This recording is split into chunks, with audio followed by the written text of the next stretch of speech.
اعوذ باللہ من الشیطان الرجیم بسم اللہ الرحمن الرحیم رب اشرح لی صدری ویسر لی امری واحلل عقدۃ من لسانی یفقہوا قولی اللہم انی اسألک علما نافعا واعوذ بک من علم لا ینفع۔ السلام علیکم ورحمۃ اللہ وبرکاتہ۔ کیسے اسٹوڈنٹس آپ؟ امید ہے کہ ایمان اور صحت کی بہترین حالت میں ہوں گے۔ آج کے لیکچر کا آغاز کرتے ہیں۔ آج جو ہم نے نکات میں سے 11 نمبر جو ہے نقطہ، اس کے اوپر ہم نے بات کرنی ہے۔ یہ ہے کہ ایمان کے کمال کی علامت یہ ہے کہ بندہ سب سے بڑھ کر اللہ سے محبت کرے۔ سورہ بقرہ کی آیت نمبر 65 کے اندر سے ایکسٹریکٹ کیا گیا ہے یہ پوائنٹ۔ اس جو ہے آیت کے سینیریو میں، اس کے ترجمے کے سینیریو میں بعد میں بتاتی ہوں۔ پہلے اس لائن کا جو ہے اس کو تھوڑا ایکسپلین کر دیتی ہوں۔ یہ ہمیں سب کو پتہ ہے کہ اللہ تعالیٰ سے محبت جو ہے وہ محبت ہے جو ہم پر فرض ہے، اور یہ واحد محبت ہے جس میں زوال نہیں اور کبھی بھی نہیں۔ تو اللہ تعالیٰ سے محبت جو ہے وہی ہماری آخرت کی جو ہے وہ صلہ بھی ہے، اور ہمارے ایمان کا تقاضا بھی ہے، اور ایمان کا کمال بھی ہے، اور ایک اہل ایمان کی علامت بھی ہے۔ اللہ تعالیٰ سے محبت جو ہے اس کے اندر انسان کسی کا شرک نہ کرے، اس کے بارے میں اس آیت نمبر 65 کے اندر جو ہے وہ بات کی گئی ہے۔ اللہ تعالیٰ نے کچھ خرابیاں تھیں اس وقت کے معاشرے میں، لوگوں میں، اس کی طرف جو ہے یہ اشارہ ہے۔ اور لوگوں میں سے کچھ ایسے بھی ہیں جو اوروں کو اللہ کا مد مقابل بناتے ہیں، یعنی اللہ کا شریک، اور ان سے ایسی محبت کرتے ہیں جیسے اللہ کے سے محبت ہونی چاہیے۔ اور جو ایمان لائے ہیں وہ سب سے زیادہ محبت اللہ سے کرتے ہیں۔ اور کاش وہ لوگ جنہوں نے ظلم کیا ابھی سمجھ لیں، وہ تب جانیں گے جب وہ آنکھوں سے عذاب دیکھ لیں گے۔ بے شک قوت ساری اللہ ہی کے لیے ہے، اور اللہ شدید العذاب، سخت عذاب دینے والا ہے۔ اس کے اندر یہ ہے بہت کلیئر کٹ سا ایک اس کے اندر سے وہ پوائنٹ جو نکلا ہے وہ اس سینیریو میں سے، اس بات میں سے نکلا ہے۔ اور یہاں پر یہ کہا جا رہا ہے، اللہ تعالیٰ کہتے ہیں کہ کچھ لوگ ایسے ہیں، اے میرے نبی، کچھ لوگ ایسے ہیں کہ جو اللہ سے محبت کا مقابل کھڑا کر دیتے ہیں۔ اور اس میں نہ صرف جو قریش مکہ جو تھے اس وقت، انہوں نے خانہ کعبہ میں بت رکھے ہوئے تھے، وہ اللہ کو مانتے تھے، وہ قیامت کے دن کے بارے میں بھی تھے، لیکن ان کو یہ تھا کہ انہوں نے جو بت رکھے ہوئے تھے وہ سمجھتے تھے کہ یہ ہماری سفارش کریں گے، یہ ہمیں بچا لیں گے، یہ ہماری وہاں پر مدد کریں گے، ٹھیک ہے۔ اب جو شرک ہوتا ہے نا، شرک لازمی یہ نہیں ہے، شرک تو کئی طرح کا ہے۔ شرک عمل سے ہے، شرک سوچ سے ہے، شرک جو ہے ہماری اپنی وے آف لائف جو ہے اس میں بھی ہے۔ شرک ہمیں ذہن میں آتا ہے کہ شرک کا مطلب ہے جو اللہ کے جگہ کسی اور کو الہ بنانا، کسی اور کو معبود کہنا۔ نہیں، صرف یہ شرک نہیں ہے۔ شرک یہ بھی ہے کہ جو امید ہمیں اللہ سے ہونی چاہیے وہ امید ہم پیروں سے، فقیروں سے یا مزاروں سے لگا لیں۔ اور شرک کی یہ بھی قسم ہے کہ آپ اللہ کے بجائے دوسروں سے جو ہے وہ اپنا جو دست دراز جو ہے وہ کریں، ان کے سامنے پھیلائیں۔ اور شرک یہ بھی ہے کہ جیسے کرسچن جو ہیں ان کا عقیدہ ہے کہ کچھ لوگ جو کرسچنز کی ایک طبقے کے لوگ یہ سمجھتے ہیں اور یہ کہتے ہیں کہ جو حضرت عیسیٰ ہیں وہ اللہ تعالیٰ کے بیٹے ہیں، اور کچھ جو ہیں وہ نعوذ باللہ وہ تو یہ کہتے ہیں کہ جو یسوع مسیح ہیں یعنی عیسیٰ جو ہیں وہ خدا ہیں۔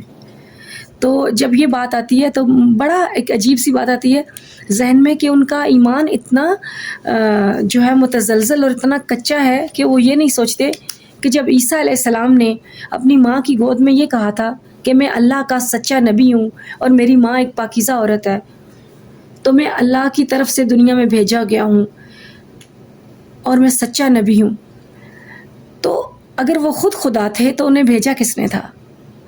اور جب یہ اپنی انجیل میں پڑھتے ہیں کہ حضرت عیسیٰ علیہ السلام عبادت کرتے تھے، دعا کرتے تھے، تو وہ سجدہ کسے کرتے تھے؟ اگر وہ خود خدا تھے وہ دعا کس سے مانگتے تھے؟ اللہ کو تو کسی سے مانگنے کی ضرورت نہیں ہے۔ وہ کس کے سامنے گڑ گڑا کے جو ہے اپنی خواہشات اپنی امت کے لیے، اپنے لوگوں کے لیے جو ہے وہ کرتے تھے دعائیں، کیونکہ وہ اگر وہ خدا تھے تو انہیں تو کسی سے ضرورت نہیں تھی۔ اس لیے اگر وہ ذرا سا سوچیں تو یہ شرک جو ہے ان کو سمجھ آ جائے، کیونکہ ان کی اپنی کتاب میں لکھا ہوا ہے کہ آگے آخری نبی آئے گا جس کے اوپر ایمان لانا ہے۔ تو یہ سارے کرسچنز بھی اس وقت شرک کا شکار ہیں۔ اور ایک شرک پتہ ہے کیا ہے؟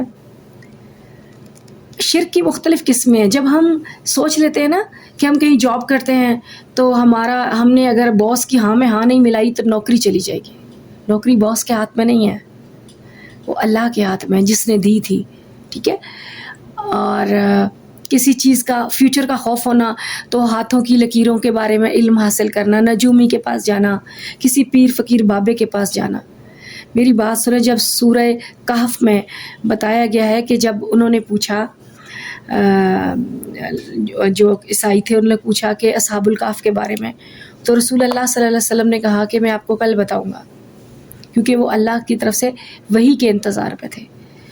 تو جب اللہ تعالیٰ نے جبریل علیہ السلام کے ذریعے ان کو سارا واقعہ اصحاب الکہف کا بتایا تو انہوں نے پوچھا وہ کتنے تھے، تو آپ نے کہا کہ صحیح تعداد جو ہے وہ صرف اللہ کی ذات جانتی ہے، میں تو صرف وہ علم رکھتا ہوں جو اللہ مجھے دیتا ہے، ٹھیک ہے؟ پھر اسی طرح سورہ ملک میں ہے کہ متی ھذا الوعد ان کنتم صادقین، کہ جو کافر کہتے ہیں کہ اگر آخرت قیامت آنی ہے اور تم سچے ہو تو تمہارا یہ وعدہ کب پورا ہوگا؟ تو اگلی ہی لائن ہے قل انما العلم عند اللہ وانما انا نذیر مبین، کہ ان سے کہہ دو اے میرے نبی کہ اس کا علم صرف اللہ کی ذات کو ہے اور میں تو صرف تم لوگوں کو ڈرانے کے لیے آیا ہوں، یعنی عذاب سے بچانے کے لیے، تمہیں صحیح راستہ دکھانے کے لیے آیا ہوں۔ یعنی قرآن میں اللہ تعالیٰ خود نبی کریم صلی اللہ علیہ وسلم سے کہلوا رہے ہیں کہ کل انما العلم عند اللہ، ان سے کہہ دو اے میرے نبی کہ اس کا علم صرف اللہ جانتا ہے، ٹھیک ہے؟ تو جب ہم رسول اللہ صلی اللہ علیہ وسلم کے بارے میں بھی قرآن میں یہ پڑھ رہے ہیں کہ وہ اپنے بارے میں کہہ رہے ہیں کہ صحیح علم تو اللہ جانتا ہے، تو پھر جو ایمان کمزور والے اور شرک والے لوگ ہوتے ہیں وہ بابوں کے پاس، پیروں اور فقیروں کے پاس جا کر ان سے پتہ نہیں کیسے معلوم کروا لیتے ہیں، اور پتہ نہیں کون سا غیب کا علم ان بابوں کو پتہ ہوتا ہے اور ان پیروں کو پتہ ہوتا ہے، جو آپ لوگوں کے ایمان سے کھیل جاتے ہیں اور انسانوں کو پتہ بھی نہیں چلتا کہ وہ کیا کیا شرک کر بیٹھتے ہیں۔ قیامت والے دن ایسے بہت سے لوگ ہوں گے جو سمجھتے ہوں گے کہ ہم مسلمان ہیں اور ہم مسلمان فوت ہوئے ہیں، دنیا سے گئے ہیں، لیکن اصل میں پتہ نہیں کب کے شرک کر چکے ہوں گے۔ اس لیے جو ایک بال سے بھی باریک ایمان اور شرک کے اندر فرق ہے، تو اللہ تعالیٰ ہمیں اس سے بچائے، کیونکہ شرک صرف یہ نہیں کہ آپ کسی کو الہ مان لیں، شرک یہ بھی ہے کہ اپنی سوچ سے، اپنی عمل سے، اپنے کردار سے، اپنی جو ہے اپنے مستقبل کے بارے میں، کسی بھی لائے عمل کے بارے میں آپ اللہ کے اوپر یقین رکھنے کے بجائے اور مددیں مانگتے پھریں یا اور لوگوں سے امید لگا لیں، ٹھیک ہے؟ تو اس کے بعد اگلی آیت ہے کہ اللہ تعالیٰ دعا مانگنے والوں کی دعا ضرور قبول فرماتا ہے۔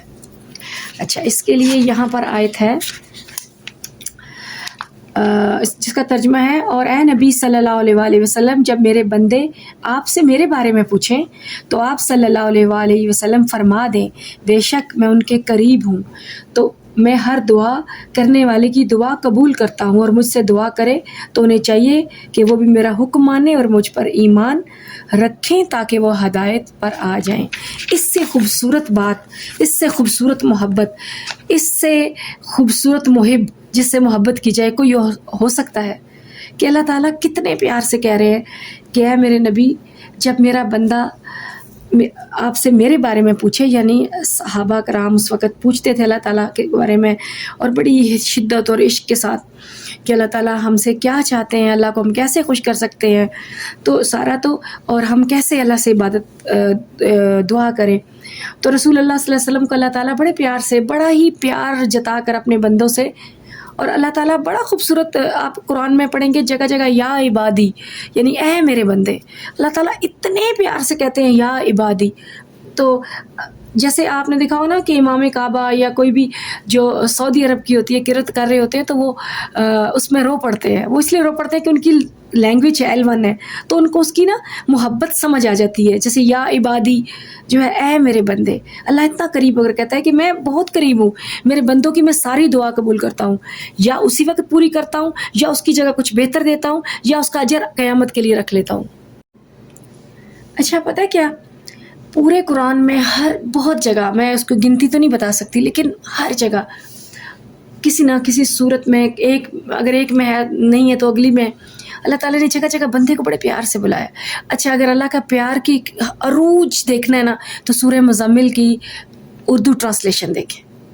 اللہ تعالیٰ بندے کو کہتے ہیں کہ اچھا جتنا ہو سکتا ہے نا قرآن رات کے آخری پہر میں یا اس سے پہلے جب تمہاری آنکھ کھلے اور جب تمہیں آسان لگے تو تم نا تھوڑا سا قرآن پڑھ لیا کرو، تھوڑا سا قرآن جتنا ہو سکے پڑھ لیا کرو. مجھے پتہ ہے تم میں سے کچھ بیمار ہیں، کچھ سرحدوں پر جو ہیں وہ ڈیوٹی دے رہے ہیں، کچھ سفر میں ہیں، کچھ ذریعہ معاش کے لیے، اور کچھ بیمار ہیں. تو بس جتنا ہو سکے اتنا قرآن پڑھ لیا کرو. اور پھر اللہ تعالیٰ کہتے ہیں کہ میں جب اللہ تعالیٰ آسمان دنیا پر رات مطلب فجر سے تھوڑا پہلے جو تہجد کے ٹائم پر آتے ہیں اور باقاعدہ ندا آتی ہے اللہ تعالیٰ کی طرف سے کہ کوئی ہے جو مجھ سے مانگے اور میں اس کو دوں. اللہ تعالیٰ نے یہ کلیئر کٹ کنفرم ہے آپ کی دعا اسی وقت پوری ہو یا نہ ہو، آپ کی دعا رد نہیں جاتی. اس کے 3 آپشن ہیں، یا آپ کو خدا عطا کر دیتا ہے، یا اس سے بہتر عطا کرتا ہے، یا اگر آپ کو اس دنیا میں نہیں ملتا تو آپ کے درجات اگلے جہان میں جو ہے اس کے اندر اضافہ ہو جاتا ہے. کہتے ہیں کہ رسول اللہ نے کہا کہ اگر بندے کو پتہ چل جائے نا قیامت والدین جب اس کو اچانک سے بہت سارا ثواب ملے گا اور وہ کہے گا کہ یہ تو میں نے کچھ ایسا کیا نہیں تو یہ مجھے اتنا کیوں ملا، تو اللہ تعالیٰ کہیں گے یہ تمہاری وہ دعائیں ہیں جو دنیا میں پوری نہیں ہوئیں، تم مانگتے رہے پر میں نے پوری نہیں کی. تو اس وقت بندہ حسرت کرے گا کہ کاش دنیا میں میری کوئی دعا قبول نہ ہوئی ہوتی.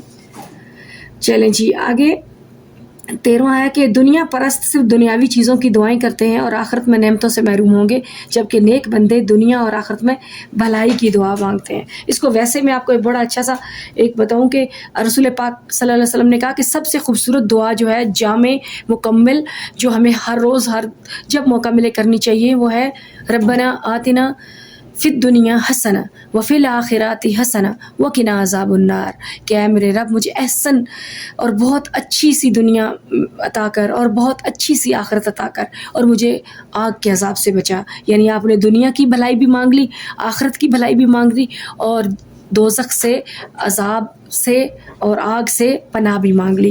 تو اس لیے ہمیں ایسی دعا اپنے لیے کرنی چاہیے. لیکن جو دنیا کے معاملوں میں دنیا کے اس میں ہری بری میں پھنسے ہوئے لوگ ہیں اور آخرت کو بھلا کر بیٹھے ہوئے ہیں، اور ایک فیشن زدہ اور ایک جسے کہتے ہیں کہ ایک قابل رحم قسم کی ترقی کو اپنی پتہ نہیں کیا سمجھ رہے ہیں، اور گھروں کو مکان کو اور اس کی ریس میں پیسے کی اور نمائش بناوٹ کی جو ہے اس ریس میں پڑھ کر اللہ کو اور آخرت کو اور اپنی اصل زندگی کو جو کہ ابدی ہے جو ہمیشہ اس کی کے انعامات کے بارے میں فکر کرنے کے کو بھول بیٹھے ہیں اور دنیا میں گاڑی کوٹھی مکان اور اس طرح چیزیں مانگتے ہیں. جبکہ وہ جیسے ہے نا کہ المال والبنون زینت الحیات الدنیا، کہ یہ اولاد اور جو دولت پیسہ ہے یہ تو دنیا کی زینت ہے، آخرت کی زینت عمل صالحات ہیں، اور وہ آپ یہاں کریں گے تو ابدی زندگی جو ہمیشہ رہنے والی ہے اس کے اندر جو ہے وہ آپ اچھا صلہ پائیں گے. تو یہاں پر یہ ہے کہ پھر جب تم حج کے ارکان ادا کر چکو تو اللہ کا ذکر کرو جس طرح تم اپنے باپ دادا کو یاد کرتے رہے ہو، اور یا اس سے بھی زیادہ اللہ کا ذکر کرو.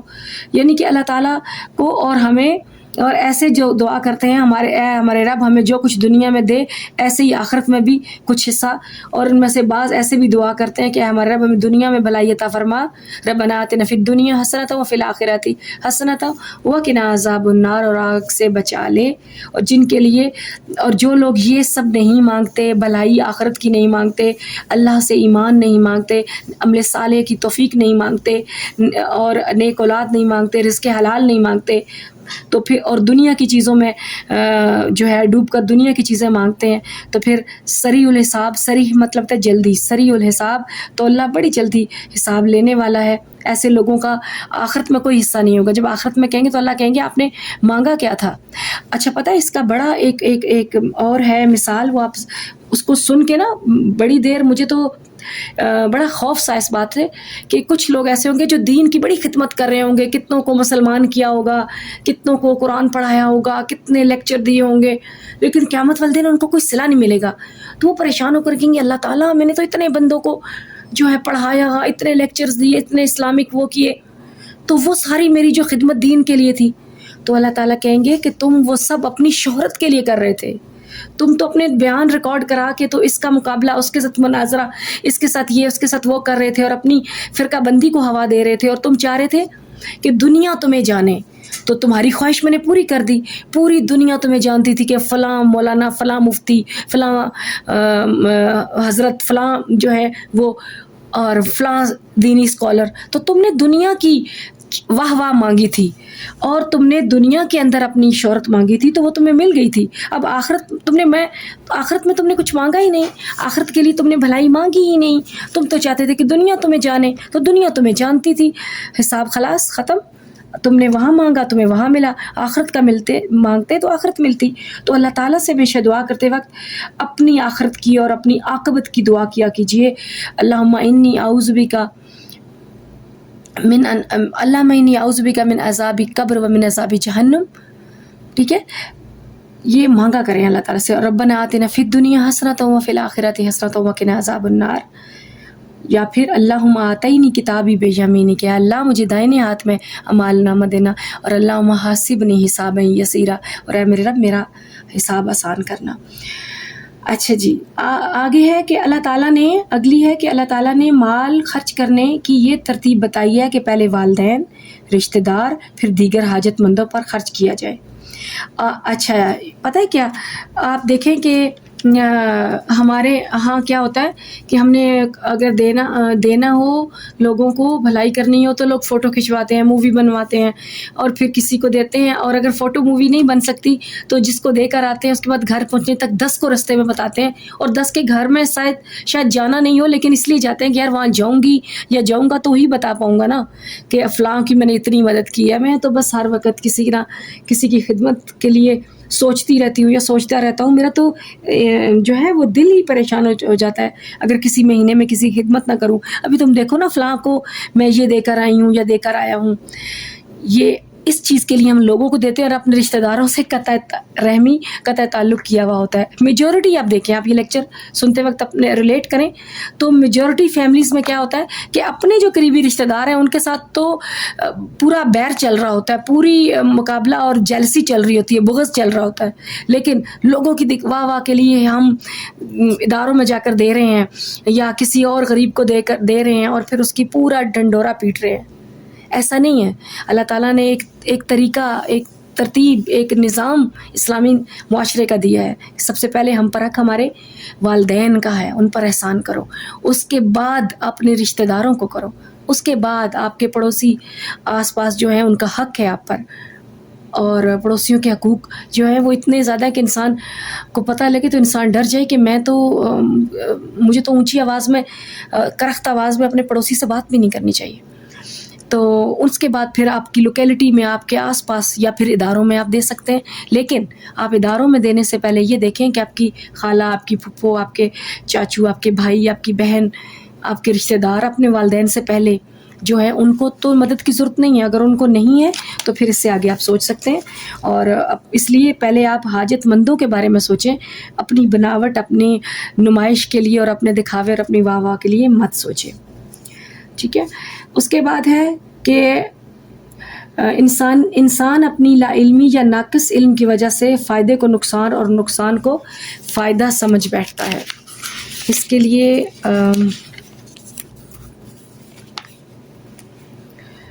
یہ دیکھیں، آپ صلی اللہ علیہ وسلم سے سوال کرتے ہیں کہ کیا خرچ کریں. آپ ان سے فرما دیجئے، یہ ہو گیا جو ابھی میں نے آپ کو بتایا کہ مال میں سے تم جو بھی خرچ کرو تو پہلے والدین، رشتہ داروں، یتیموں، مسکینوں، مسافروں کے لیے، اور جو نیکی تم کرتے ہو بے شک اللہ سے جاننے والا ہے. اگر دکھاوے کے لیے کر رہے ہو تو وہ بھی اللہ جانتا ہے. وہ علیم بذات الصدور، یعنی سینوں میں موجود رازوں کو بھی جانتا ہے.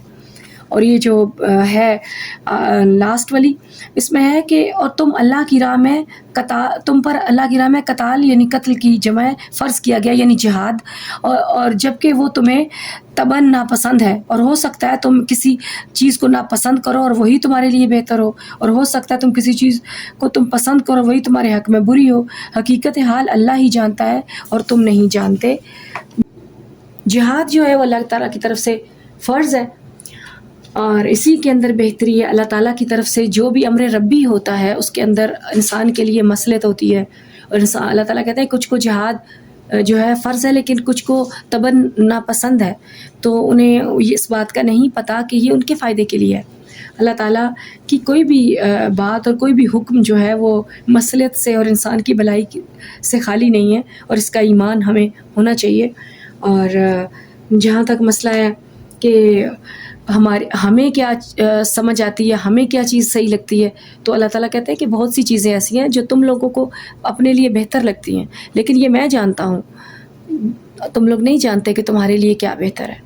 تو اس لیے اپنے اللہ پر ایمان، اپنے اللہ پر توکل، اپنے اللہ پر جو ہے ایک محبت کے ساتھ وہ جیسے حضرت ابراہیم کے بارے میں ہے نا کہ اللہ نے کہا کہ حضرت ابراہیم کو کہ پیروی کرو یا حکم مانو، تو انہوں نے کہا کہ میں نے سر جھکا دیا، میں نے مان لیا، ٹھیک ہے۔ تو بس ہمارا جو ہے اللہ تعالیٰ ہمیں اس بات کی توفیق دے کہ ہم اللہ تعالیٰ کی جو کلام الہی میں، جو قرآن مجید میں احکامات ہیں، ان کے مطابق ہمیں اپنی زندگی کو گزارنے کی اور سنت کے مطابق زندگی گزارنے کی اللہ تعالیٰ توفیق عطا فرمائے۔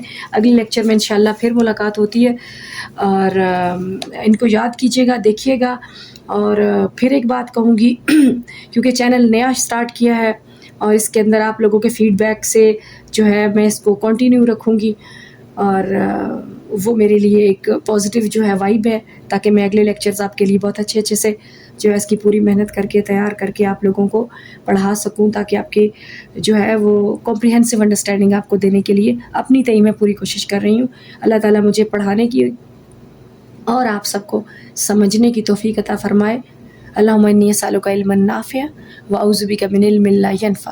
اللہ ہمیں وہ علم عطا فرمائے جو نفع کا ہو، اور اس علم کی شر سے محفوظ رکھے جو ہمارے لیے نقصان دہ ہے۔ السلام علیکم ورحمۃ اللہ وبرکاتہ۔